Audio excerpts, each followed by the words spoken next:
Agora, Guilherme, combinando um pouco o que você está falando com o que a gente veio debatendo, né? A gente está falando aí de fazer uma reforma que vai além desses. De corte de penduricário, tem uma reforma administrativa. A gente tem gente aqui na nossa comunidade, por exemplo, falando que isso pode prejudicar os servidores, alguns servidores, né? E uma outra. Então, esse é um ponto. Como fazer de forma que. Quando a gente fala de funcionalismo público, a gente está falando de muita gente, né? Como fazer isso de uma forma proporcional. E a outra, se uma decisão do Supremo como essa, não pode parecer que ele está fazendo sozinho, resolvendo só um lado, né? Como se fosse o Sim. Supremo arbitrando e não chamando o Congresso junto.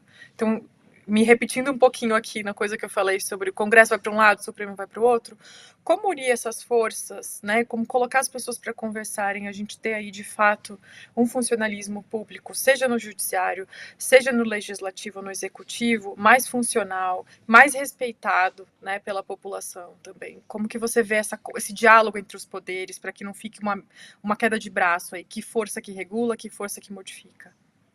Perfeito.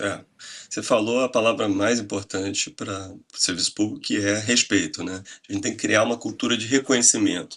Prêmios como o Prêmio Espírito Público, que existe há 7 anos, criam essa ideia de uma cultura que reconheça as excelências dentro do serviço público. Existem inúmeras. 99% do serviço público não recebe nenhum super salário. De fato, uma reforma administrativa que se queira séria vai regular super salários, vai acabar com privilégios e sim, menos de 1% dos servidores não vão receber R$ 300 mil por mês. No caso dos ministérios públicos, tem gente recebendo R$ 1 milhão por mês. É uma história muito, muito feia.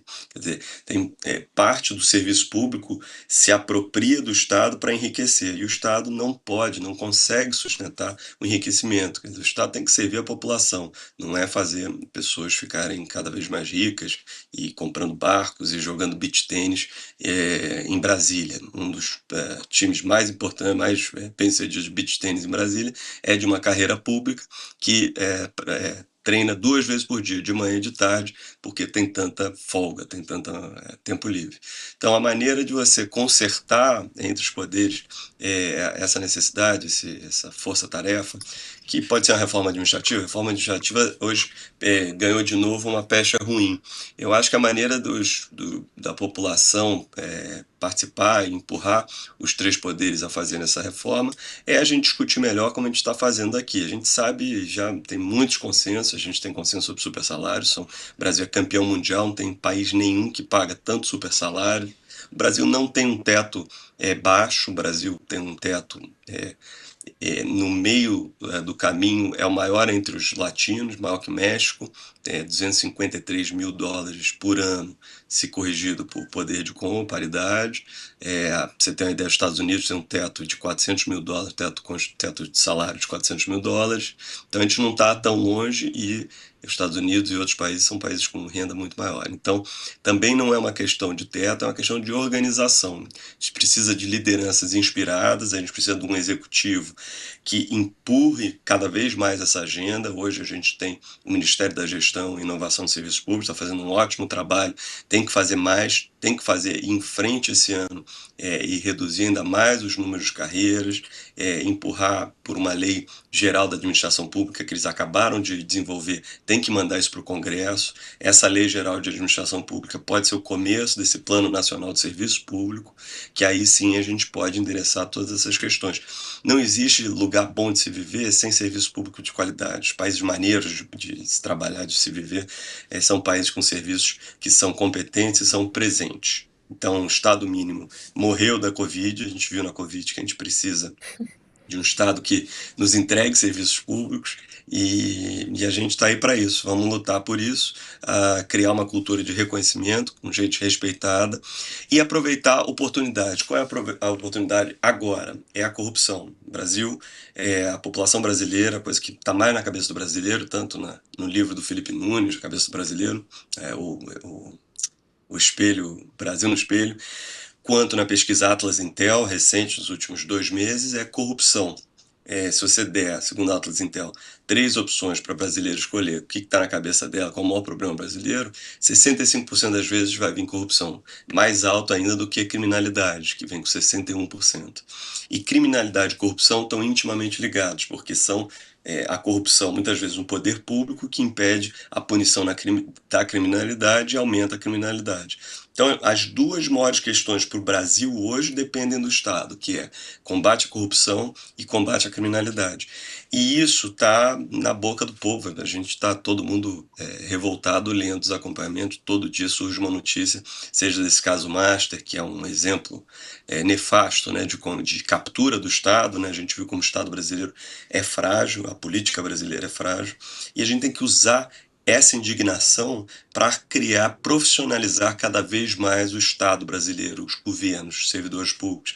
Porque a profissionalização, você criar regras melhores, você organizar melhor, você não deixar uma pessoa decidir uma coisa sozinha, de uma compra ou de uma decisão judicial, você aumenta, quando você dá poderes sozinhos, únicos, quer dizer, você aumenta as chances de corrupção. Então tem várias caminhos para você endereçar a corrupção todas elas passam pela profissionalização do Estado brasileiro. Então, esse momento de comoção, de indignação nacional, de combate à corrupção, cria concorrência desleal para a empresária, impede empreendedorismo, diminui investimento, faz os nossos serviços públicos serem piores. Tudo isso, essa indignação que a gente está vivendo, tem que nos empurrar para frente para a profissionalização dos serviços públicos no Brasil. Não há outro caminho e não há melhor caminho. Guilherme, então conta pra gente qual vai ser a sua fantasia de carnaval no bloco aí, no bloco contra os penduricalhos, os super salários.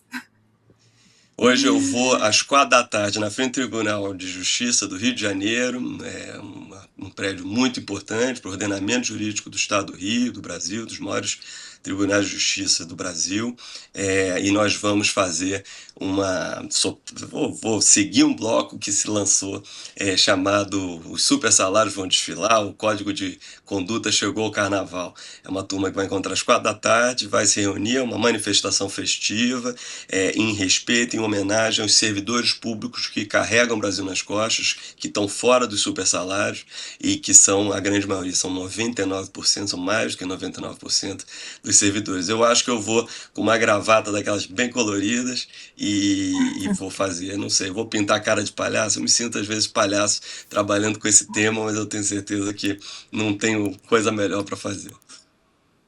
Obrigada, Guilherme. Obrigada por estar aqui com a gente no Matinal de novo. E, enfim, volte sempre. Muito obrigada.